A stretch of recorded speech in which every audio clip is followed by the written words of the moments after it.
موسیٰ علیہ السلام نے قوم کو صبر کی تلقین کی اور کہا کہ نیک انجام اہل تقوی کے لیے. یہاں ایک لطیف بات ہمارے صوفیاء نے بھی لکھی ہے. صوفیاء کہتے ہیں کہ فرعون نے کلمہ نہیں پڑھا پر جادوگر کلمہ پڑھ گئے. وہ کس طرح کلمہ پڑھ گئے؟ تو کہنے لگے دراصل انہوں نے آتے ہی حضرت موسیٰ کا ادب بڑا کیا تھا. جادوگر حضرت موسیٰ کے مقابلے میں آ کے بھی ان سے کہتے ہیں کہ رسیاں آپ پہلے ڈالیں گے کہ ہم ڈالیں؟ آپ اصحاب پہلے رکھیں گے کہ ہم رکھیں؟ تو اتنا سا ادب کیا تو رب کریم نے فرمایا جو نبی کا ادب کرے وہ بے ایمان نہیں رہ سکتا. جو نبی کا ادب کرے وہ بے ایمان نہیں رہ سکتا، اور جو نبی کی بے ادبی کرے وہ ایماندار نہیں رہ سکتا. ختم ہو گئی بات. یہاں ہمارے صوفیاء نے یہ بات لکھی ہے کہ چونکہ انہوں نے آتے ہی کہا تھا کہ آپ پہلے ڈالیں گے یا ہم پہلے ڈالیں، تو حضرت موسیٰ سے انہوں نے پوچھ لیا. نبی کے پوچھے بغیر پہل نہیں کی تو اللہ نے انہیں ایمان کی دولت عطا کر. اللہ تعالیٰ نے فرعونیوں پر قحط سالی کا عذاب نازل کیا. فرعونیوں کا طریقہ یہ تھا کہ اچھائی کو اپنا کمال گردانتے تھے، کہتے تھے یہ ہماری طرف سے، اور برائی کو معاذ اللہ بدشگونی کے طور پر موسیٰ علیہ السلام کی طرف منسوب کرتے تھے. کہتے تھے معاذ اللہ آپ کی وجہ سے یہ سارا کچھ ہو رہا ہے. ہوتے نا نہیں کہتے ہیں جب سے میں وہاں گیا ہوں تب سے. ہمارے بزرگ ایک لطیفہ بھی سنایا کرتے تھے کہ کسی زمیندار نے نماز پڑھنی شروع کی تھی تو اس کے جانور مرنے شروع ہو گئے. اب لوگ سمجھتے ہیں کہ معاذ اللہ شاید یہ کسی بزرگ کے سبب سے ایسا ہے، حالانکہ یہ تو اللہ کی طرف سے آزمائش ہوتی ہے، اس کی حکمتیں ہوتی ہیں. اللہ تبارک و تعالیٰ نے ان پر عذاب کیا نازل کیا.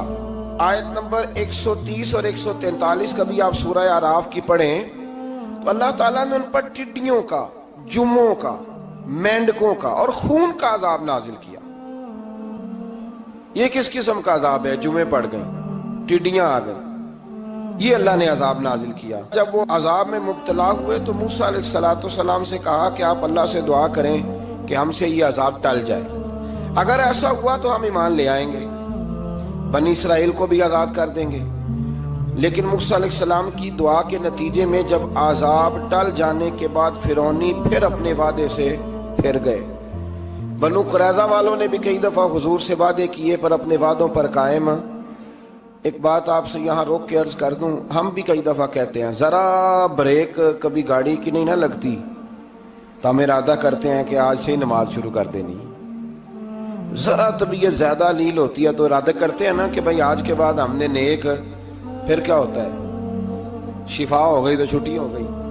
یہ طریقہ درست نہیں. یہ تو کفار کا طریقہ بیان کیا نا قرآن پاک نے. یہاں فرمایا جب اللہ تبارک و تعالیٰ نے انہیں نجات دے دی تو اپنے وعدے سے مکر گئے. تو پھر اللہ تبارک و تعالیٰ نے بنی اسرائیل کو سمندر پار کر کے ایسی قوم کے پاس پہنچا دیا جو بتوں کی پرستش کرتی تھی. وہ تو بچ گئے لیکن فرعونی سارے دریا کے اندر غرق ہو گئے. حضرت موسیٰ علیہ السلام سے کہنے لگے کہ ہمارے لیے بھی یہ خدا بنا دیجئے. حضرت موسیٰ علیہ السلام نے فرمایا بت پرستی کرنے والے جاہل ہیں. یہ بت پرست قوم کے پاس جب گئے نا بنی اسرائیل والے، بت پوجتے ہوئے دیکھا تو کہنے لگے ہمارے لیے بھی سامنے بنا کے رکھ دو.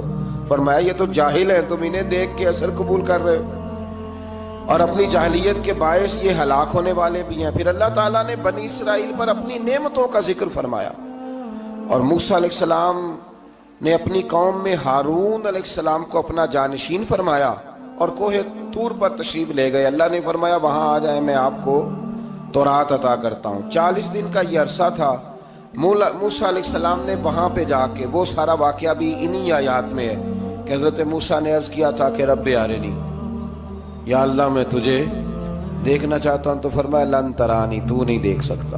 وہ بھی یہاں اللہ نے ذکر فرمایا. پھر اللہ تعالیٰ نے اپنی ایک تجلی جب کوہ طور پہ ڈالی تو حضرت موسیٰ علیہ السلام تاب نہ لا سکے اور بے ہوش ہو گئے اور پہاڑ بھی ریزہ ریزہ ہو گیا.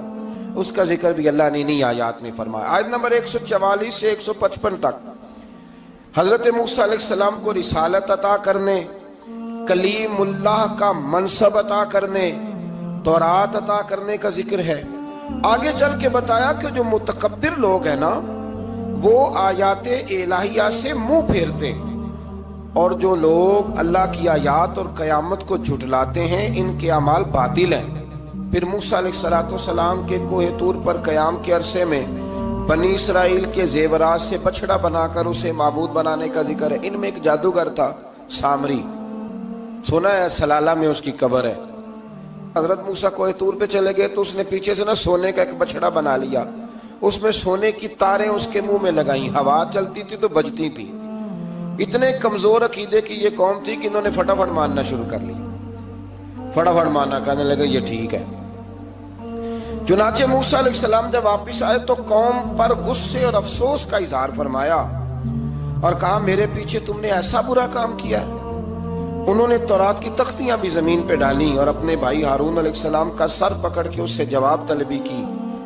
انہوں نے کہا اے میرے ماں جائے، بڑے خوبصورت لفظ ہے قرآن پاک، اے میرے ماں جائے، اے میرے بھائی، قوم نے مجھے بے بس کر دیا اور قریب تھا کہ یہ مجھے قتل بھی کر دیتے۔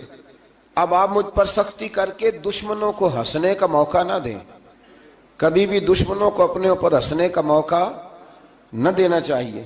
پھر آیت نمبر 151 میں موسیٰ علیہ السلام کی دعا اور کلمات استغفار کا ذکر ہے۔ آگے چل کے بتایا کہ غصہ ٹھنڈا ہونے پر موسیٰ علیہ السلام نے تورات کی تختیوں کو اٹھایا جن کی تحریر میں اللہ سے ڈرنے والوں کے لیے ہدایت اور رحمت کی بشارت تھی۔ آیت نمبر 156 سے لے کر 158 تک میں موسیٰ علیہ السلام کی دعا کا ذکر ہے، جس میں انہوں نے اپنی قوم کے لیے اللہ تعالیٰ سے دنیا اور آخرت کی بھلائی مانگی۔ اللہ تعالیٰ نے فرمایا یہ کامل نعمت میں ان لوگوں کو عطا کروں گا جو ایمان کے ساتھ تقوی بھی اختیار کریں گے، یہ انہیں ملے گی نعمت، اور پھر وہ زکوٰۃ دیں گے اور اس عظیم رسول یعنی نبی کریم صلی اللہ تعالی علیہ وآلہ وسلم کی وہ پیروی کریں گے۔